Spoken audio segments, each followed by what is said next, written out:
What's up? What's up? What's up, everybody? What's going on, man? It's your boy TQ. I'm here again on behalf of iFit crew. I've been promising y'all some videos, and I apologize. I've been having problems uploading things, so hopefully things will work out with this one. And I was actually kind of going through some things in my mind because I got like a million ideas flowing around in my head. But I was trying to think about what kind of video to give you guys. And at first I was going to give you another in-home workout. But after a couple days at work and in the gym, and a couple of people approaching me about different things, I decided to change the approach and give you guys a different kind of video. So this one is going to be more for inspiration and motivation, all right? Instead of giving you guys another workout to add on top of whatever you're already doing, I'm going to just explain to you some ways and teach you some ways to make whatever you're doing right now better for you. All right. I started this process and it was only going to be 10 things I was going to give you, but it may or may not be that. It may be more. Who knows? But I'm definitely going to cover some major points that have definitely been just blowing my mind. The things that people are approaching me with. All right. So with that being said, the very first thing I want you guys, and probably the most important of all, the diet. All right, a lot of people work out. We understand that. A lot of us don't, but of course, we're trying to change that. But for those of us that are working out and then going home and picking out, doing whatever we normally do, that's an issue. Okay.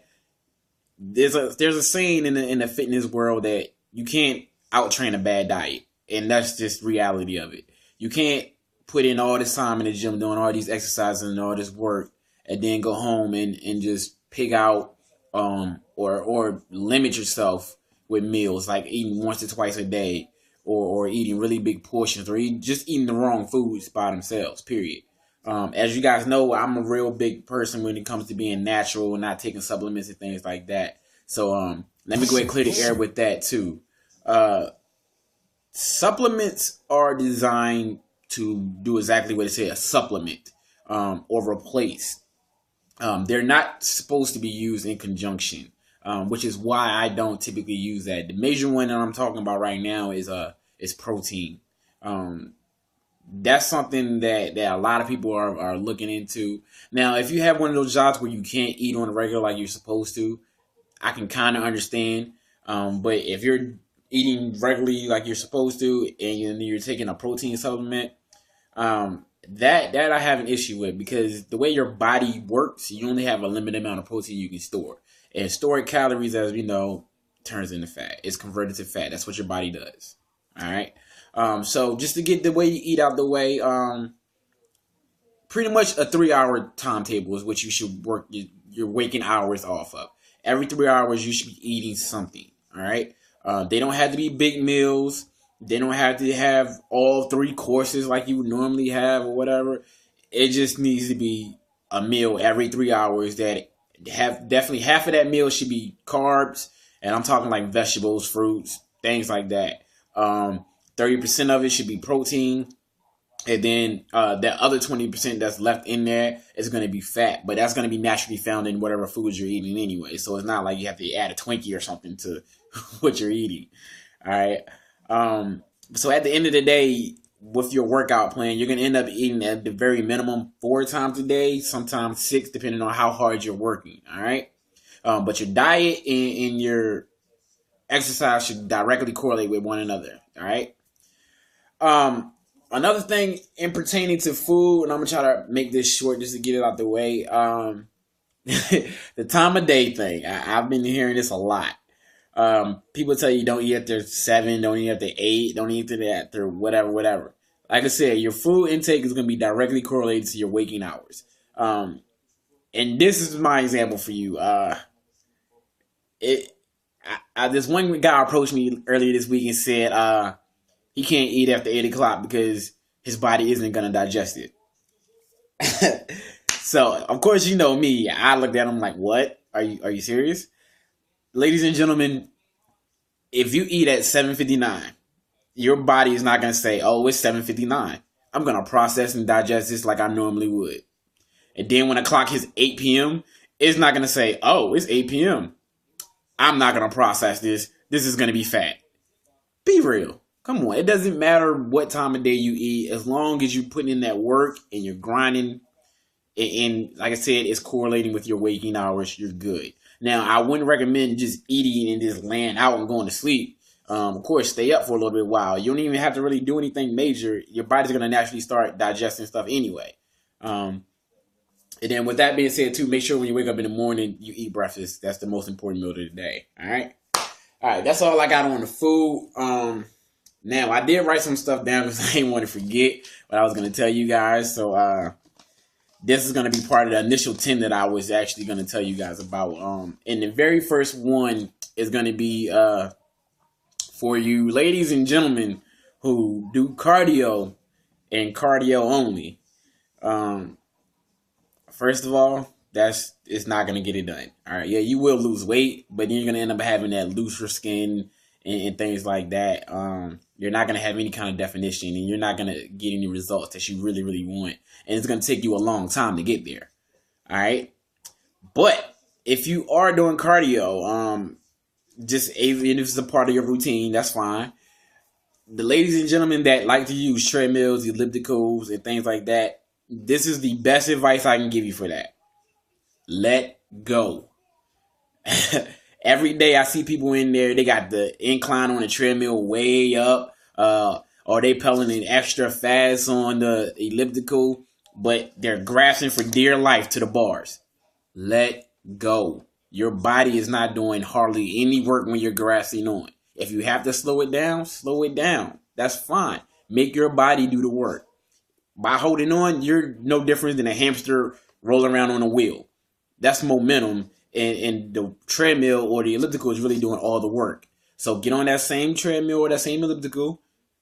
Do that same normal time you do, the same routine you do, but don't hold on to anything.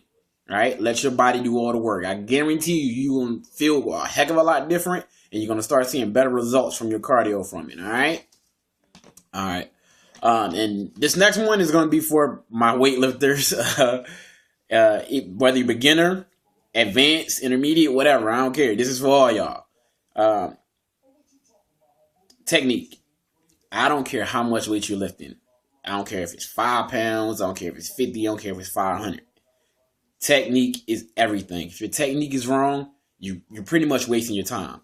Yes, your body's going to change because it has to carry that load, but it's not going to change to the best of its ability because you're not using the proper technique, and therefore you're not engaging the muscles the way that they normally will work. So it's going to be that much harder for you. Like I said, it don't matter if you're lifting something big. It don't matter if you're lifting something heavy. I don't care what exercise it is. Just make sure your technique is immaculate. And what I'm going to do for you guys too, later on, I'm going to try to record some videos that show basic techniques of some basic exercises that most people do in the gym, particularly squats, lunges, because I know a lot of women, because I get a lot of women that approach me, but especially squats and lunges, because like I said, y'all want y'all legs to be nice and toned and defined. Y'all want the butt that y'all talk about and things like that. So I'm definitely going to try to get those videos out there for you guys. I posted one already about the power clean. So, but like I said, that was for more of my advanced weightlifters. But I'm going to get those out there for you, all right? All right, and then this is one for everybody. The next one is for everybody, and this is just the key to all your workouts. A lot of you guys like to limit yourselves, and sometimes you don't mean to do it, and it just happens.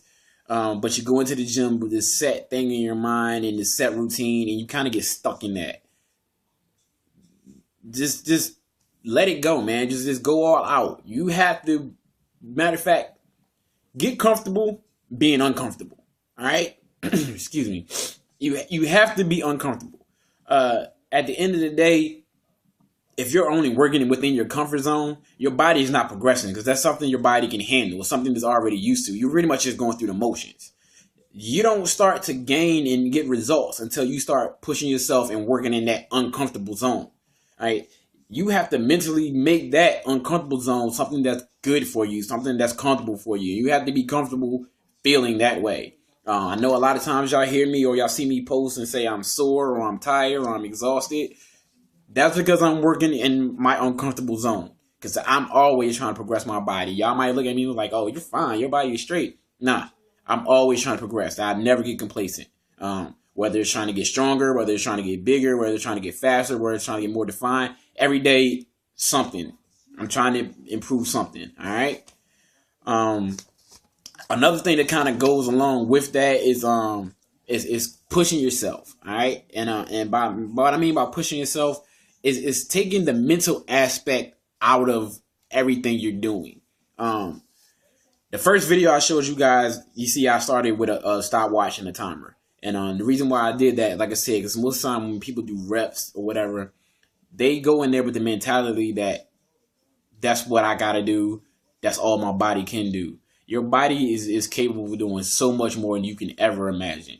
You just have to unlock it and let it go. Your mind is so strong that you can literally focus so hard and push yourself to do something. And your body's going to follow suit. If it can't do it, it literally just won't do it. For example, you ever seen somebody doing push-ups and they did a whole bunch of push-ups. And then when they got closer to the end and they was trying to push and then their body just kind of started shaking and it wouldn't move, their body reached its limits. That was the maximum amount of work that those muscles can do, and they literally just wouldn't allow them to push anymore. All right? That's what I'm talking about. If you have to get a spotter, whether you're lifting the weights, get a spotter. That's fine. Most people in the gym are real cool. You just